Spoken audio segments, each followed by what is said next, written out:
Hey everybody, welcome back. Today I'm going to do a double review in one video. So two fragrances, I'll be comparing them as well. And the reason I'm going to be comparing them is because they're both amber fragrances, which is one of my favorite genre of perfume. And for a long time in my head, I used to just think that they smelled similar to each other. Whenever I wore one, I would think of the other. And I also wanted to do this because one of them is very difficult to find. Apparently, you can only find it in France or in Paris or probably in Europe. But outside of Europe, it's very hard to find. That's Dior Mitzah. This is my little decan here. And I'm going to be comparing it to something that was released a little bit earlier than it. That is Ambre 114 from Histoires de Parfum. I don't know if you can see that. Anyway, that's Ambre 114. They're both ambers. They both have that traditional, or amber accord of made up usually of labdanum, benzoin, vanilla, and then anything else to differentiate it. And the official notes list for each of these are quite different. They both have, they're both built around amber, but they both utilize spices. And I'll talk about the main differences between each. Okay, so I've got the dry down of Mitzah going on this arm and the dry down of Ambre 114 on this. So I'm going to spray the opening Mitzah here and Ambre 114 on the other. These are both eau de parfum concentration. So what the first thing I'm going to tell you is that the Mitzah projects a bit more than the Ambre 114. And I know this just from practical experience because the first time I ever smelled Mitzah was on a friend of mine. I was meeting them for coffee, and as they were approaching, that cloud just hit me, and it was beautiful. Like I instantly loved Dior's Mitzah. So Mitzah projects a bit more from the opening. So I'll just describe what I'm smelling in the opening.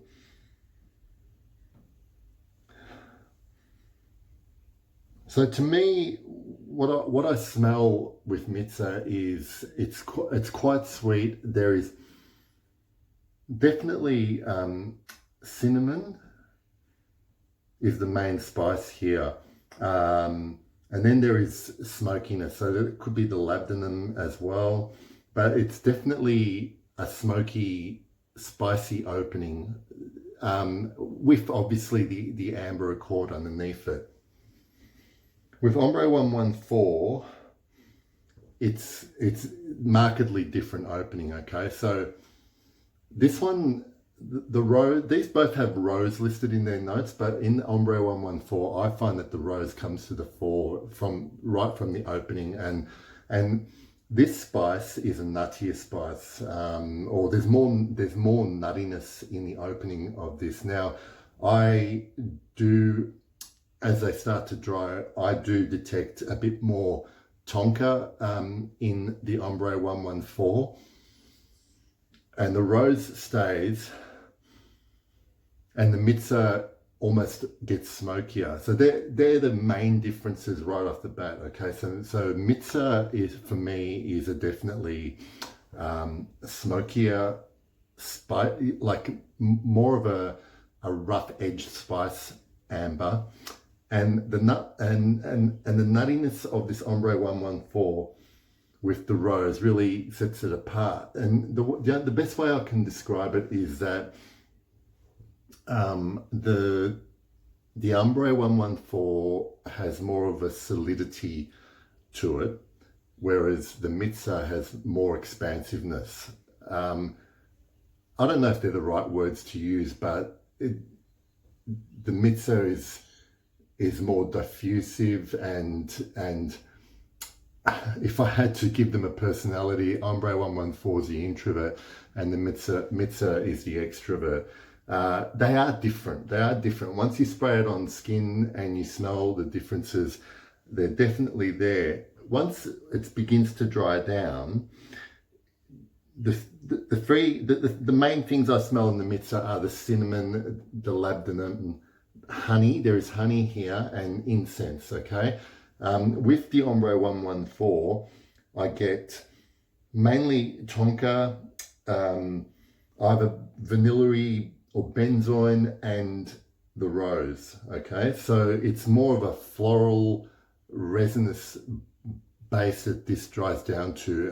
It even gets a little bit musky right into the dry down, whereas the dry down of Mitzah actually reminds me now of the late dry down of MFK's Absolute pour le soir. So if you can imagine that late dry down of APLS, it's very similar at the moment in my head to the dry down of Mitzah. Like I said, they're both beautiful ambers. And look, I was hoping that one of the things I was hoping to achieve from doing this was realizing that I had something in my wardrobe that would make having Mitzah redundant. And as it happens, the Ambre 114 is very different to Mitzah to my nose and on my skin. But now that I smell Mitzah, and especially in the dry down, I mean, it's a great opening, don't get me wrong, but I have Absolute pour le soir that I get a very, very similar vibe to Mitzah in the dry down. So, you know, I don't know. I used to be of the mindset that Mitzah was a little bit of a unicorn just because it was so difficult to find here, and obviously much more expensive than the Ambre 114 would be. But I don't feel so bad about not having a bottle of it. I'll enjoy the rest of my decan, and then I'll enjoy all the other ambers that I have in my wardrobe. One last word about performance. Mitzah is a better performer than Ambre 114, but not that the performance in Ambre 114 lacks or anything. It is just more refined. It's a little bit more quiet, and like I said, it's a bit more introverted. Whereas Mitzah is louder. It makes its presence known. So you have to take those things into the consideration. Mitzah has bigger projection than the Ambre 114 as well. But this is a very, very good amber fragrance, one of the best. But Mitzah is special for a reason. I hope that was instructive, informative, interesting, hopefully a little bit entertaining. And I'll see you guys later.